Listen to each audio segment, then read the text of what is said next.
Qala Rasulullah sallallahu alaihi wasallam, man lazimal istighfar ja'alallahu lahu min kulli hammin farajan wa min kulli dhikin makhrajan wa razaqahu min haitsu la yahtasib. Rawahu Abu Dawud wan Nasa'i wa Ibnu Majah wal Hakim wa qala sahihul isnad. Man lazimal istighfar. Kata kuncinya di sini. Siapa yang tekun? Tekun itu artinya apa? Lazima itu berarti nggak pernah meninggalkan. Melazimi, menekuni, nggak pernah ditinggalkan. Nggak pernah ditinggalkan artinya dia istiqomah tiap hari istighfar, tiap hari.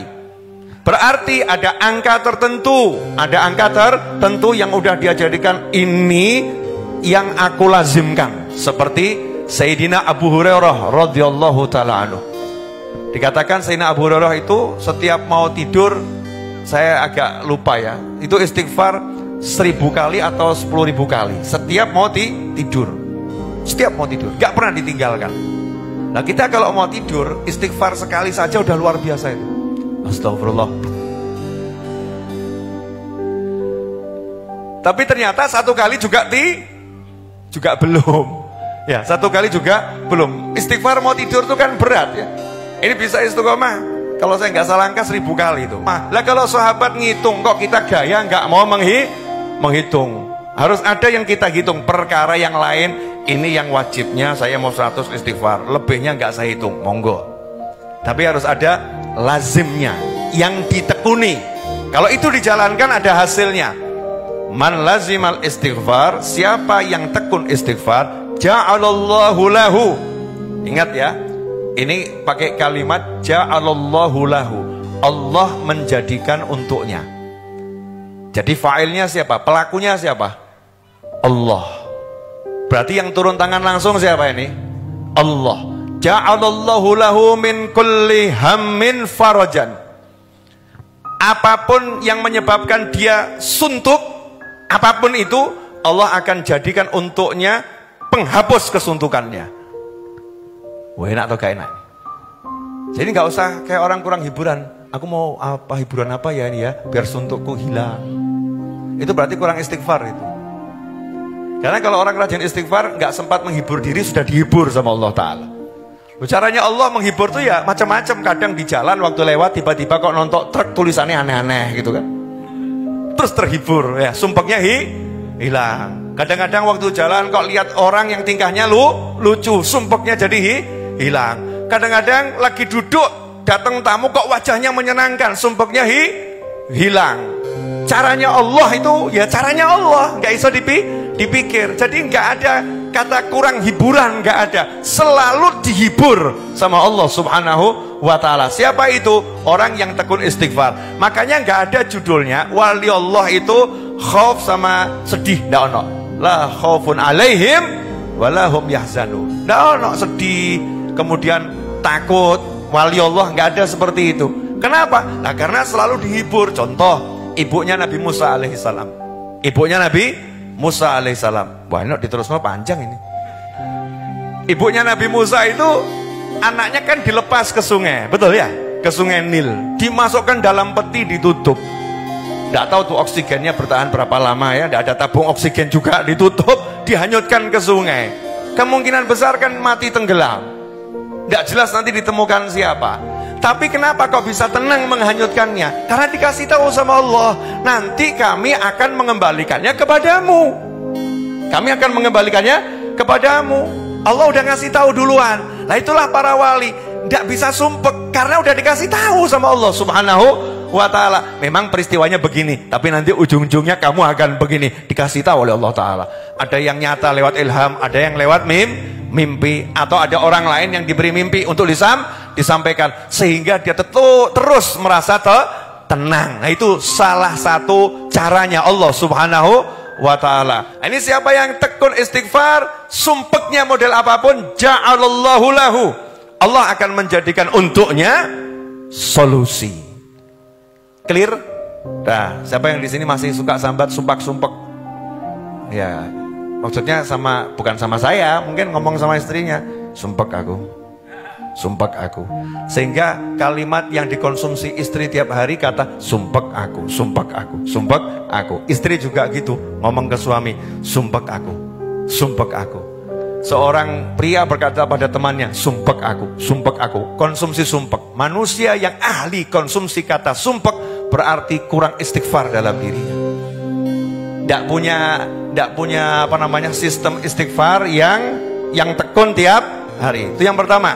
Kemudian yang kedua, wa min kulli dzikin makhraja. Lah dzik ini adalah kesempitan. Udah kalau kata orang pepet ya. Matanya udah gelap nih, tidak punya jalan keluar, sempitnya luar biasa. Dzik itu kalau dzik ini sama ham masih lebih berat. Dzik ham ki sumpah no dzik kok kayak ini gak ono, tidak ada jalan bernafas tuh, nggak ada jalan keluar. Yang udah dzik seperti itu udah pusing kelas berat kalau kata orang ya. Dzik aku udah mangkel, capek, kesel, stres, mumet, pokoknya jadi satu itu. Tidak ada solusi. Apa kata Allah buat orang yang rajin istighfar? Min kulli dzikin makhraja. Apapun yang menyempitkan dirinya, Allah akan buat jadi luas, makhraj, jalan keluar. Ada jalan keluar untuk segala kesempitan. Nah yang terakhir ini yang banyak orang demen. Masya Allah. Wa razaqahu min haitsu la yahtasib. Ini cocok ini. Jadi kalau yang masih suka sambat kok beb ya, jalan rezeki saya kok susah ya. Itu jelas itu, kurang istighfar itu. Jelas itu sudah ya. Kurang istighfar. Jalan rezeki saya kok berliku-liku ya beb ya. Ya kamu kurang lewat jalan tol kali. Toh saya ini yang hidupnya dari tol ke tol, ternyata tol tuh kadang-kadang ya harus menggok-menggok juga ya. Bahkan kalau mau masuk pintu tol tuh ya harus muter gitu ya. Keluarnya juga dibuat melingkar. Baru nanti lurus ya ketemu gunung ya belak belok. Kadang-kadang jalan kita harus berliku-liku. Biar apa? Biar tidak susah. Karena mendaki jalan terjal itu melelahkan. Tapi menikmati liku-liku gunung itu menyenangkan. Sing paham gak paham ben gak usah paham. Ya, biar gak usah paham. Lanjut. Wa razaqahu min haitsu la yahtasib. Ini kalimat ini dari Al-Qur'an ya. Wa may yattaqillaha yaj'al lahu makhraja wa yarzuqhu min haitsu la yahtasib. Selalu kalimatnya Allah untuk mukmin itu rezekinya min haitsu la yahtasib. Min haits itu dari cara, haitsiyah. Caranya la yahtasib. Tidak bisa dihitung oleh siapapun. Jadi kalau bahasa kerennya caranya serba surprise, tidak bisa diperkirakan. Rezekinya akan muncul dari mana? Gak akan pernah bisa diperkirakan. Sebab Allah suka ngasih kejutan yang menyenangkan buat hamba-hamba yang dia cintai. Surprise. Allah suka begitu. Jadi terjemahan saya kalau untuk hadits ini saya suka menerjemahkan siapa yang rajin istighfar, nanti Allah akan kasih surprise, surprise. Kerjanya macul lah kok tuk emas 3 kilo. Surprise lah itu. Surprise. Betul kan ya? Lah kok melek moto esok-esok diparani bapak-bapak ya, nawari. Iya. Dan nikah belum. Saya punya anak nih fotonya. Ya, mau enggak nikah sama anak saya? Kamu saya nikahkan dengan anak saya dan saya ini punya saldo di bank 20 miliar. Untuk kalian berdua. Rezeki apa enggak rezeki? Rezeki. Ini modelnya rezekinya ahli istighfar tuh begini. Lah kamu pilih model yang begini atau yang begitu? Oh, yang begini enak gitu ya.